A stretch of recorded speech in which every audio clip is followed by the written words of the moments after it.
Okay, well, I'm Gavin MacDougall, I'm Director of Luath Press. I'm delighted to welcome Donald Smith. Donald is the Director of the Scottish Storytelling Centre and one of the founders of the National Theatre of Scotland. Tonight we're launching the third book in a historical novel series that Donald has been writing. So that the first one was The English Spy, which was looking at Daniel Defoe and his time in Edinburgh. The second was Between Ourselves, which was looking at Robert Burns and his time in Edinburgh. And this third one, The Ballad of the Five Marys, is, as Donald will explain to you shortly, the first book that really tells the true story of who Mary Queen of Scots was and why it's so important what happened then as we approach the forthcoming referendum. So I think Donald's going to speak for around half an hour, 40 minutes, and then there'll be time for questions and discussion. So I'll hand over to Donald Smith. Thank you very much, Gavin. Hello, everybody. A warm welcome to the Central Library tonight. It's great to be here. This has been a very special place for me over the years, particularly the Edinburgh and the Scottish section. When I first came to Edinburgh in the 1970s, it was a revelation to me that there was all this stuff about Scotland and our own culture. We hadn't quite touched on that at school. So I just hope they get it open again soon, yeah. Okay. Yestreen the Queen had 4 Marys, the next shall hae but 3. There was Mary Seaton and Mary Beaton, and Mary Carmichael and me. Oh, word has gane to the kitchen, and word has gane to the hall, that Mary Hamilton's ta'en with child, to the he a Stuart o' the maw. Now that's a ballad that I heard in my childhood. Some of you may have been taught it at school. It used to be my wife's Auntie Nancy's party turn at New Year. And it always provoked an argument about who were the 4 Marys. These were the 4 childhood companions and serving women and later courtiers surrounding Mary Queen of Scots. The ballad says there was, Mary Beaton, Mary Seaton, Mary Carmichael, and the me is Mary Hamilton. The 4 Marys were actually Mary Seaton, Mary Beaton, Mary Livingston, and Mary Fleming. And that sums up the whole challenge and also the fascination about entering this world, this extraordinary narrative world of the story of Mary Queen of Scots. The combination of the power of the myth, the power of the legend, and also all the misperception and inaccuracy and confusion, much of which we take almost as read, as if it were the facts of the matter. And this has been a 5-year project to try and unpick this in a way that is imaginatively truthful and yet also faithful to what we know historically. Yet imagination is its own kind of truth. So I have an alter ego here. He's called James Maitland. He's my kind of editor and narrator. And the story begins in Ram, where he goes to interview the last of the 4 Marys, who was Mary Seaton, the one who remained faithful for the longest, who was with Mary Queen of Scots in her imprisonment, was sent away a while before the execution on grounds of health, and given refuge at the abbey at Ram, which was where Marie de Guise, Mary's mother, was buried, and where Mary Queen of Scots desired to be buried and was never given her wish. And the book begins there. One of my boasts is that I went to every single venue, every single location associated in this story, which is incredibly widespread. But I have to tell you, I was defeated by Ram. I was all organized to go. I thought I'd better double check on the Abbey Saint-Pierre. And, the whole thing virtually booked and all set to go. And I thought, I'll just double check it. And I found out it was all destroyed at the French Revolution. This is one of the hazards about spending 5 years and living in another century. Anyway, the story begins there, but the question in all storytelling is, can we trust this editor and narrator? He's got a dual role. He's both a storyteller, he's a witness. He's the son of Mary Fleming, one of the four Marys, the chief of the four, the chief lady in waiting to Mary Stuart. He's also the son of William Maitland of Lethington, now Lennox Love, who's the premier statesman and diplomat of the time and a key player in the events. So you have this question. He's the editor, he's the storyteller. Can you trust him? Okay, I'll leave that with you. I'm not going to tell you the answer. Now, we then move on to the central narration. There are many storytellers because that's the nature of the beast. There are many witnesses to these events, complex, many different perspectives and angles. But I wanted to try and capture the voice of Mary Queen of Scots herself. Now, I didn't start with this objective. I had been working in this trilogy. The English Spy is about the Union. The Burns novel is about the Enlightenment. I had to tackle the Reformation. So I began with the idea, as maybe one naturally would, particularly as I've been the curator of John Knox House the last 20 years, that John Knox might be a key consciousness, a writer, through whom one could use as a lens to interpret this time. And very quickly, as I thought, no, that is a distortion that many of us have been brought up on, that Scottish history in many ways is brought up on. The central consciousness, the central voice, should be Mary's herself. So the story begins with this idea of a sort of collective character, the four young Marys and Mary herself, as children 5 years old, sent away together, away from their mothers and their parents to be brought up in France. And then, so we get that sense of the childhood, and then we just hear this voice of Mary beginning to emerge. And this is a short extract from a letter that she's writing her mother back here in Scotland. Dear Maman, I hope you are well. I was sad not to receive another letter from you, and fear a letter may have been lost due to the present troubles. I wish you could come and visit me in France and see how our lives here have changed. It's a long time since we were able to talk together. As you know, I cannot come to Scotland because I've become the Queen of France. I have my own household with a company of ladies and chambermaids, a dressmaker and jeweller, a wig maker who tends my hair, and many other servants. But, Maman, I sorely miss the Marys. You sent them to be my companions and my solace. They have been sent away to be schooled in French manners, according to the king's mother, Queen Catherine. But the aim is to separate me from Scots company. I am to forget my native land and be wholly France. I am a slave to my duties. And already, even as a young teenager, we see this world of vocation and of duty and of power closing in around this talented and rather wonderful young woman. And then as we see her entering adulthood with the death of her first husband and the whole sense of her beginning to come back to Scotland and to a different experience where her adult life is to be played out. So here's just a little extract from her own voice, her own reflections. It is not fitting for a queen to share her private thoughts except with her equals, not even with my Marys, who share everything with each other, while I have grown apart. If I speak only to myself, you will still listen, Sir Mother. I do not wish ever to be alone again. I hold my pen to write, the paper smoothed out before me, its texture like a fine brocade. The touch comforts my hand.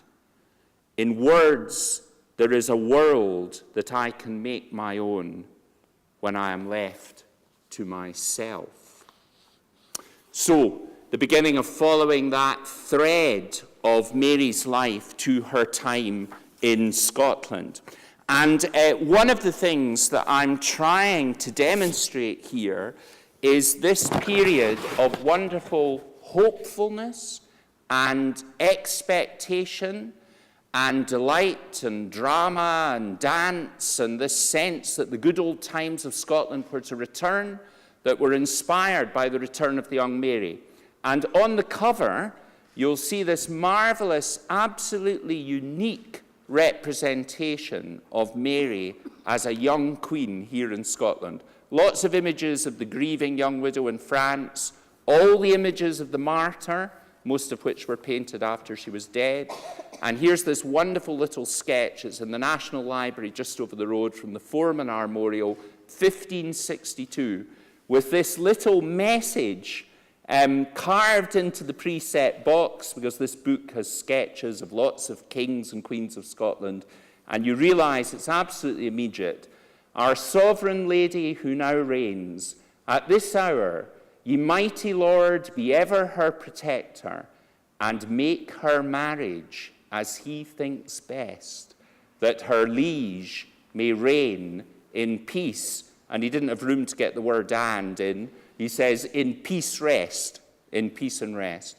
A wonderful first immediate. That's one of the things in historical research. You touch something, you get a wee shiver in the spine. That's taken you right to the moment. And a completely different perspective from one that we've often had of Mary. Now, of course, though, from the very beginning, and that suggests it already, everybody's thinking, who's she going to marry? So she's ringed by this circle of male characters, and several of them are given voice in this story. There's Maitland of Lethington, that's James's father, so there's an intriguing dual narration there. There's the great gentlemanly soldier, William Kirkcaldy of Lethington, a Protestant champion who changes sides when he realizes that Mary is being betrayed and calumniated. There's Hepburn, of course, the Earl of Bothwell, who I have my own particular take of. There's her half-brother, James Stewart, Earl of Murray, often held up as an icon of the Reformation and of Protestantism. I think he's an outright villain of the peace. There is Henry Stuart, Lord Darnley, of whom more later. And then there's always a joker in the pack. And for me, the joker in the male pack here is James Melville, the courtier. He's the man who's sent down south to the court of Queen Elizabeth to negotiate the marriage. And this is what he writes home about it, giving great entertainment, not just to Mary, but all of the Marys who read this all out, you see, for their entertainment. So I'll read a wee bit to you to entertain you. So this is him down, you see, negotiating the marriage. Who is it that Elizabeth is going to approve of that Mary should marry? On the next morning, shortly before noon, I was required to attend on Her Majesty Queen Elizabeth at Westminster. And so that your Majesty might think more of him, I saw Lord Robert made Earl of Leicester with great solemnity before the nobles of the realm. Queen Elizabeth herself put on his ceremonial robe as he knelt before her, keeping a very grave demeanour. But the Queen could not refrain from putting her hand on his neck and tickling him with a smile, in full view of myself and the ambassador of France. Then she asked me how I liked the Earl of Leicester, and I replied that as he was worthy, so he would be happy in having a queen so ready to reward his service.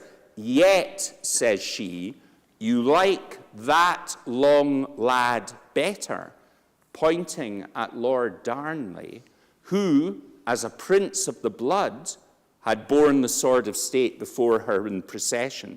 I thought swiftly of your Majesty's discretion and your desire to keep your charge to me secret, so that I replied that no woman of spirit could prefer such a man, who, though very lusty, was more like a woman than a man, beardless and lady-faced.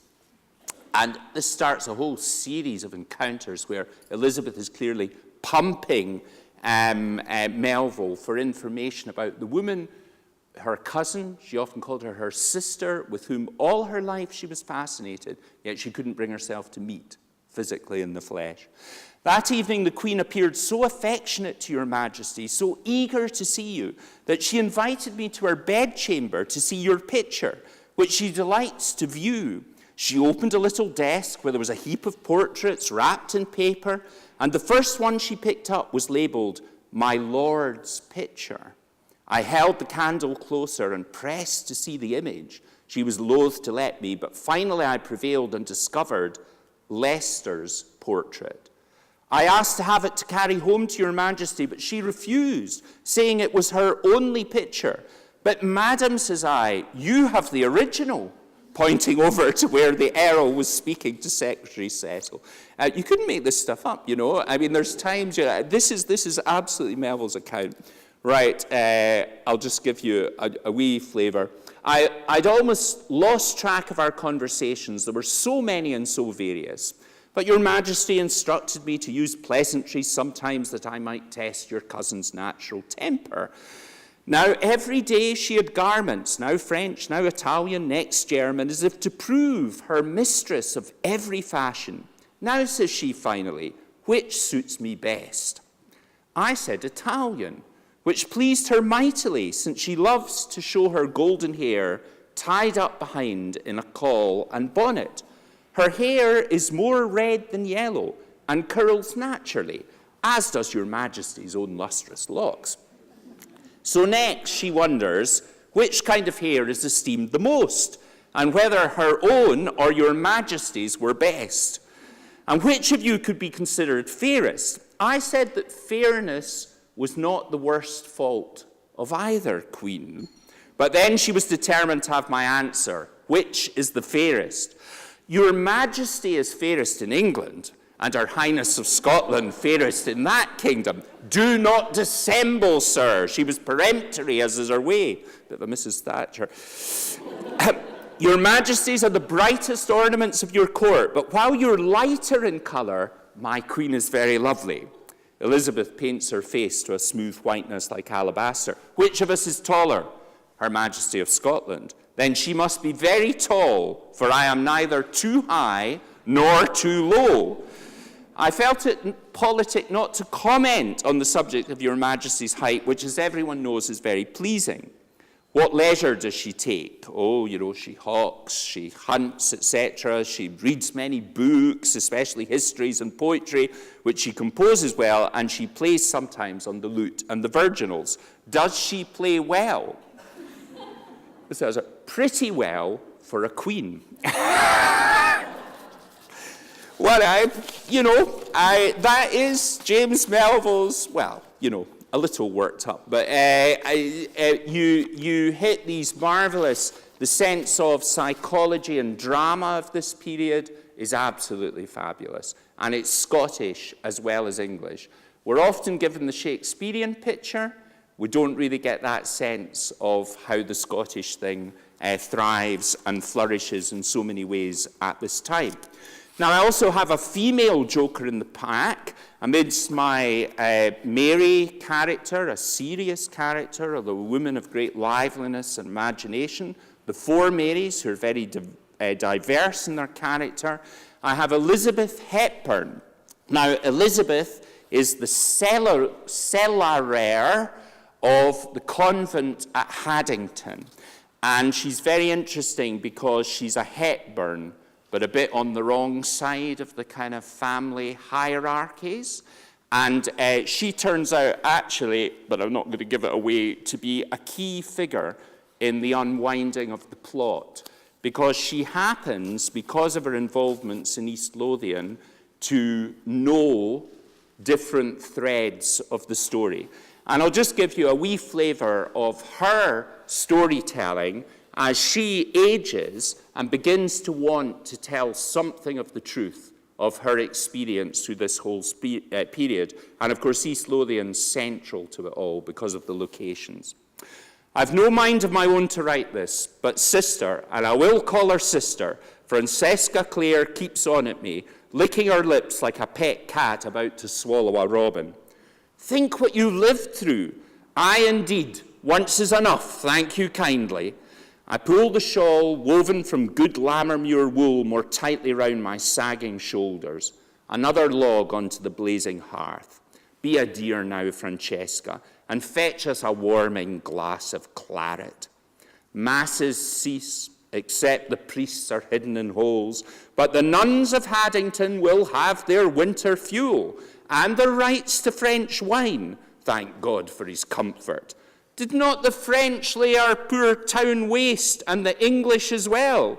But custom and law endure, for my lifetime at least. It was the nuns learned me my letters. When I came here, barely more than a lass. I can read a breviary with the best, but writing comes hard, now my fingers are clawed by age. So Francesca bustles round with quill and ink and stares at me like a dog waiting its bone.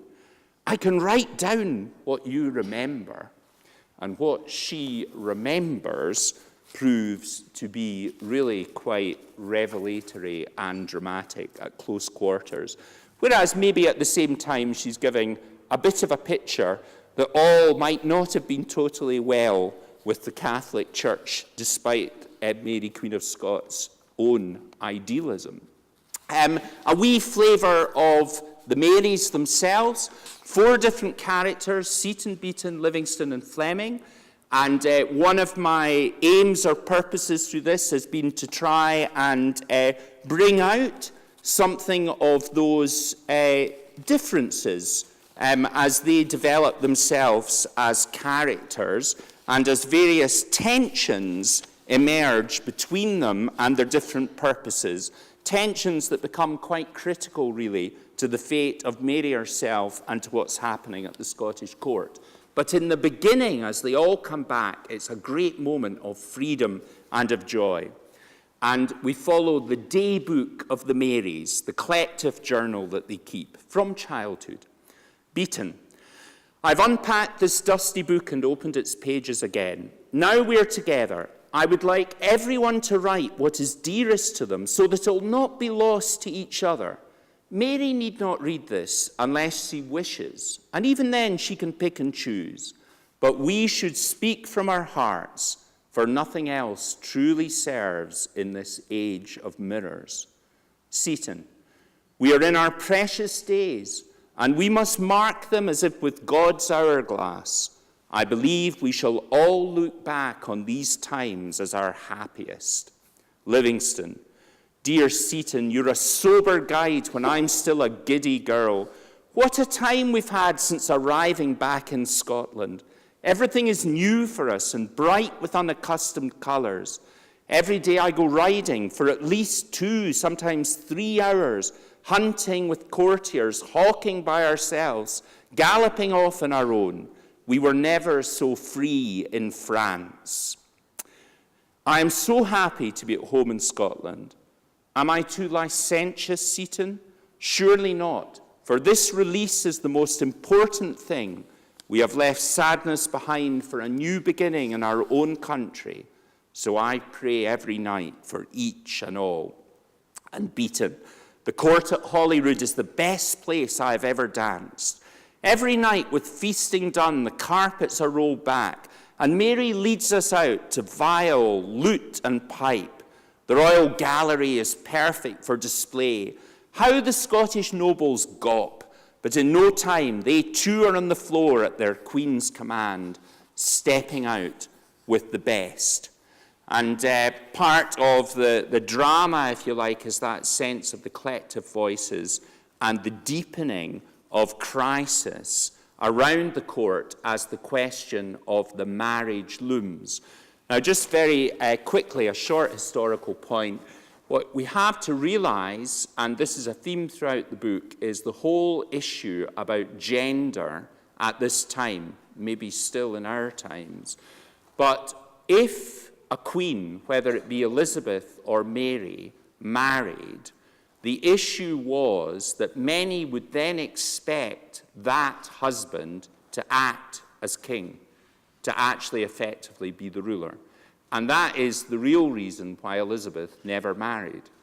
And it was the reason that Mary's choice of husband was so politically critical and so very dangerous, yeah?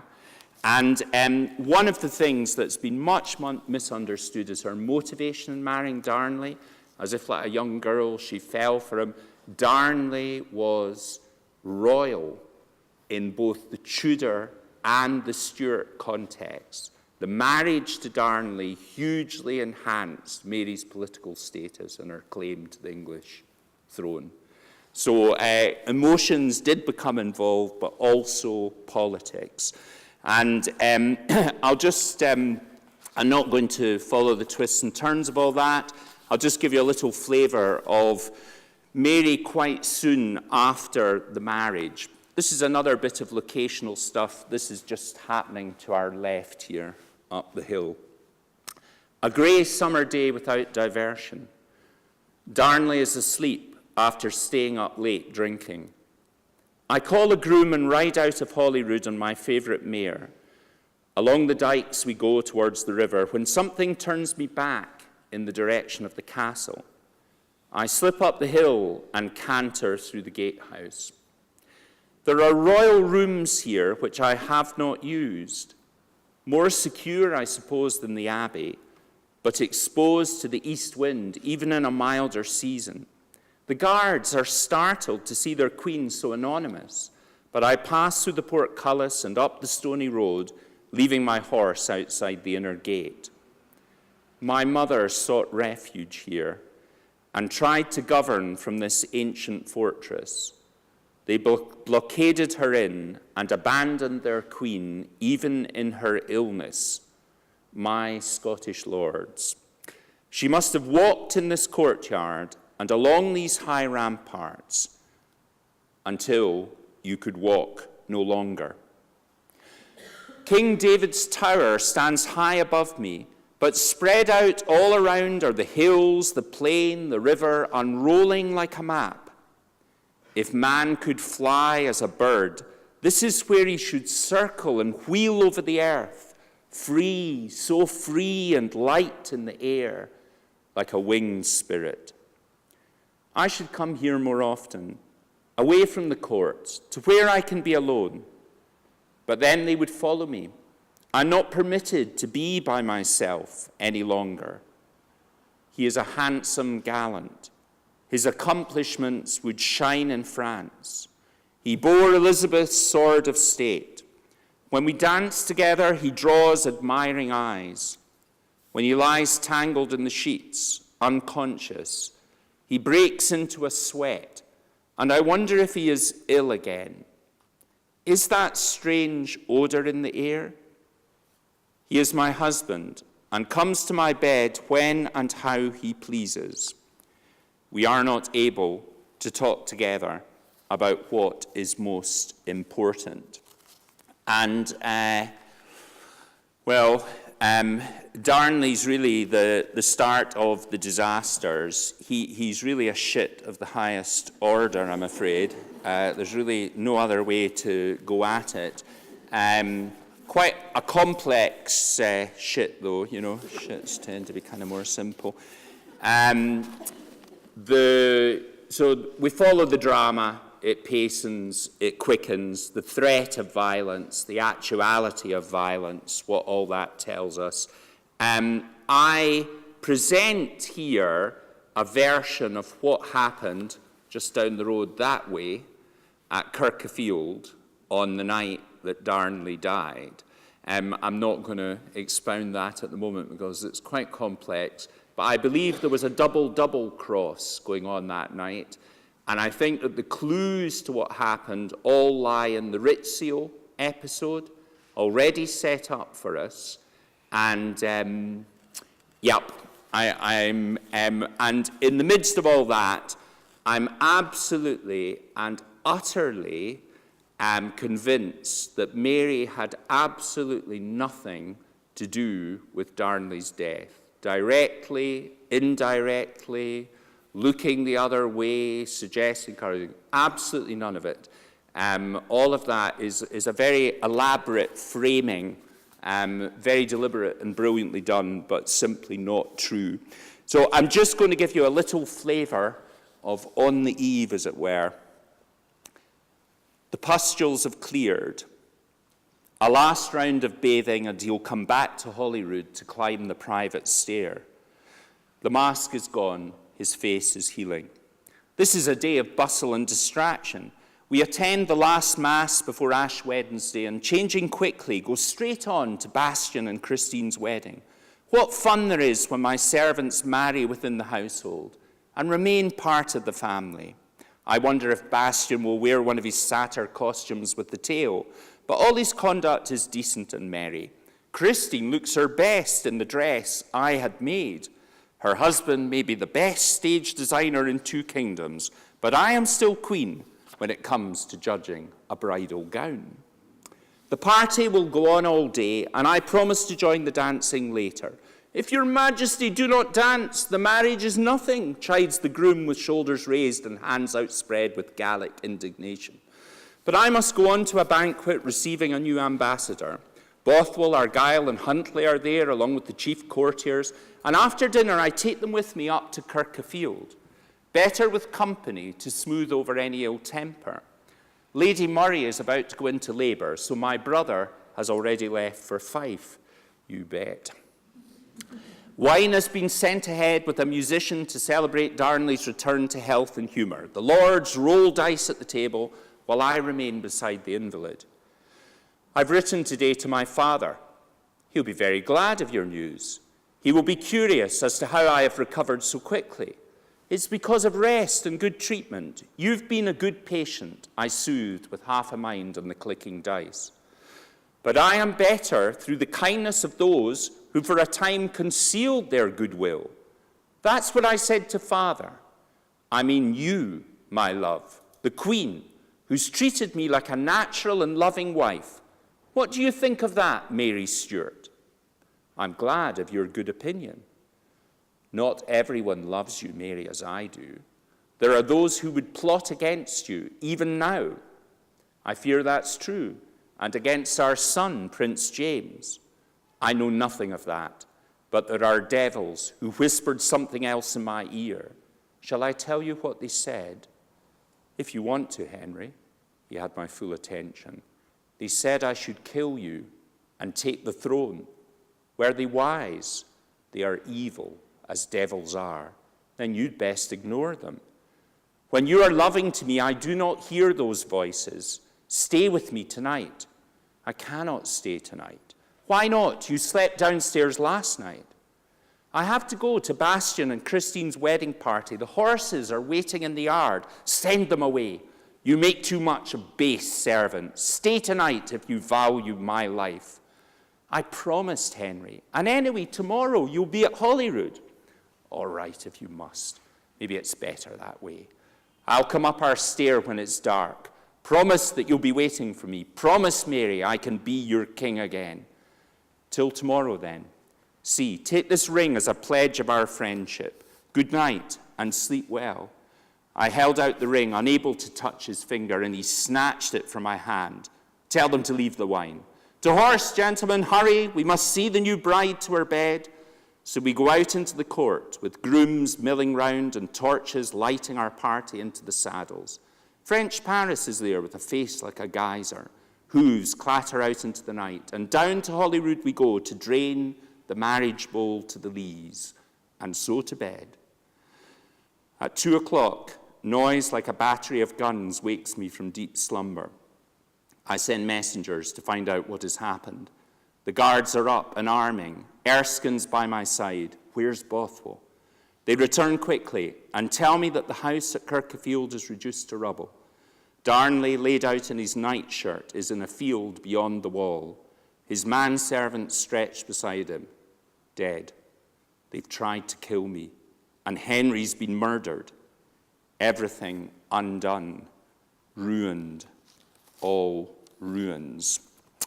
And indeed, that is a disastrous event for Scotland, for Mary, which I think demonstrates she certainly couldn't have had anything to do with arranging it. It resonated round Europe, and it set in train, as it was intended to do, a series of events that brought Mary down.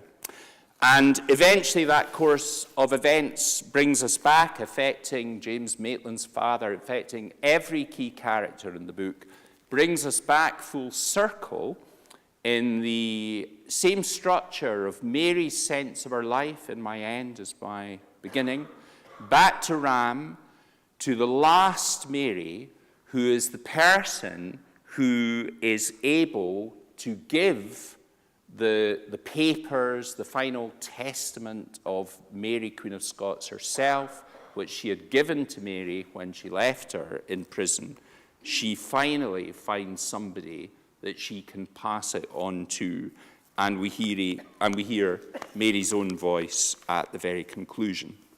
But I still hear at the very conclusion as well something I try to capture throughout: the rhythms, the poetry of the time, the drama of the time, the sense of music of the time, and perhaps back at the end to something in that ballad which reflects a profound and tragic truth, even though the ballad is historically muddled and maybe about another woman in the 18th century.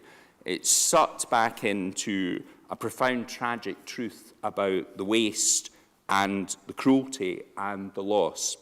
So just the last few verses. Oh, little did my mother think, when first she cradled me, the lands that I would travel in, the death that I would die. Oh, tie a napkin round my eyes, that I be na seen to die. Oh, I long to lie in my ain kirkyard, aneath the old oak tree. Last night I laid my good queen down, and gently washed her feet. But all the reward I hae gotten this night is to be hanged in Edinburgh town. Yestreen the queen had 4 Marys, the night shall hae but 3. There was Mary Beaton, and Mary Seaton, and Mary Carmichael, and me. Thank you very much.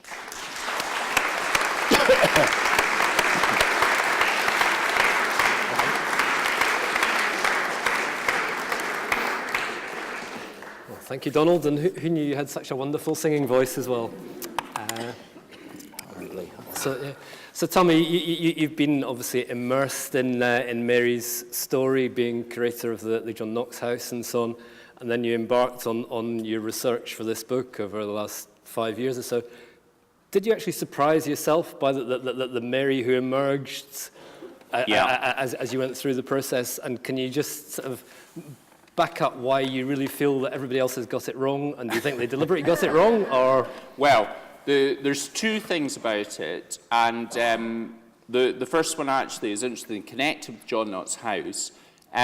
This business that we write out, we edit out the whole sort of period of Mary's return to Scotland as a young woman with great dedication and ambition, and that there was a period of hope and a really, of artistic life and all the rest of it. And funnily enough, the facade of John Knox House, as we see it today, with all its lovely ornamentation, belongs to those few years, to exactly the same period as this cover sketch, because the royal goldsmiths were there. So that's the first thing. We tend to read history in reverse, with hindsight. And I think there's lots of interesting material about how it could have gone in many different ways. But the other side of it is, obviously, and whether I've got the Darnley thing right or wrong, there were certainly a set of competing plots and counterplots that came together that night slightly chaotically. But one that was absolutely there was the determination of the English government, not of Elizabeth, who wasn't told about most of this, of the English government under William Cecil that was absolutely determined to bring Mary down at any cost. And they achieved it, and it was political, and it was sectarian, and it was about the European thing and all the rest of it. But the means that they pursued, having achieved the kind of Darnley disaster and managing to get Mary blamed for it, they pursued a ruthless and ingenious strategy, not just of black propaganda, but of actually forging letters and setting out to frame Mary. And what's fascinating about all that is it was never allowed to come to any kind of open inquiry or court, because I think that even Cecil and the English government realised that it really didn't hold up water. But I think that the idea that Mary was implicated in these events, the idea that she had an adulterous relationship with Bothwell, I think all of this stuff has entered a kind of popular consciousness, and I think it's the result of deliberate propaganda. I was very upset, I have to admit it. One of my heroes growing up in Stirlingshire was George Buchanan, the great Scottish historian and the poet of the French court and the poet of Mary's court and the greatest European dramatist of the age. He was always rather a hero of mine, and I think he was one of the people who concocted all this. It's fascinating, incidentally, how the story of Mary is so close to the story of Hamlet, you know. Mary and James, it's the Hamlet story. Anyway, very interesting. James's wife was Anne of Denmark, who was nuts about the theatre. So I think the conventional picture of Mary the villain is a brilliant piece of dramatic. The Sun would have loved it. Just talk a little bit about the actual sort of writing process, about how you deal with the sort of multiple voices and how you weave the facts and the fiction and well, as you well know, I just have to be honest with this, and I hope it doesn't result in too challenging a read. I think we've got it into manageable. The two previous novels I wrote, I mean, this sounds a bit bad, they were a dawdle. I sat and I thought, I'm going to write this story, I know how I'm going to write it. Whoosh, whoosh, whoosh, it's a great story, done. And this was so totally different. Well, it's a very, very complex. It's a complex story, and to get the characters to work, to be true to the background complexity, but to make it work as a drama, it's been very difficult, and it's been rewritten about 4 times, and the bit that was originally the end is now the beginning, and you know. But no, it's fine. But I think in the end, you know, we have got a way of, and the great thing what I'm trying to do is that people look at this in a different way, that they be surprised by some of the perspectives, because I think that it's one of those things, familiarity, we sort of think we know this story, and I really think we don't, you know. So I'm trying to get people, I'm not saying that my version of it is all right, and I think I'm offering competing perspectives on it all there. You know, I give John Knox his say, his voice, and all the rest of it, and so I'm not, you know, I'm not trying to produce a slanted thing, and you know, everybody's going to have their own judgment perspectives, but I think people actually have to re-examine the story, to reconnect with the story, you know. Most people have a sense of the Mary Queen of Scots story, but maybe in a rather kind of unexamined way. Well, I think Liz Lockhead got it right. Mary Queen of Scots got her head chopped off. I mean, that's we all know that, and we sort of think we know the story, and we don't. Well, you see, I mean, I'm a great fan of Liz Lockhead, and that's a fantastic play, which I actually love. But, you know, she herself quite clearly said that she starts from the playground rhymes, from our sense of our popular understanding. Mary was a complex character. She was one of the most educated women of her age. She had great literary ability. She had great musical ability. She had a very determined sense of her own personal vocation and right to rule. She didn't give an inch to Darnley and his nonsense. And I think that, you know, it's very easy to slightly patronize, you know, Mary, by grouping her with these 4 remarkable young women, you know, 5 Marys of the time, and looking at her intellectual, you know, growth and her ideas and her maturity, I hope that we take her a bit more seriously. Okay, we'll throw it up to questions in a minute. Just one final, and I think there's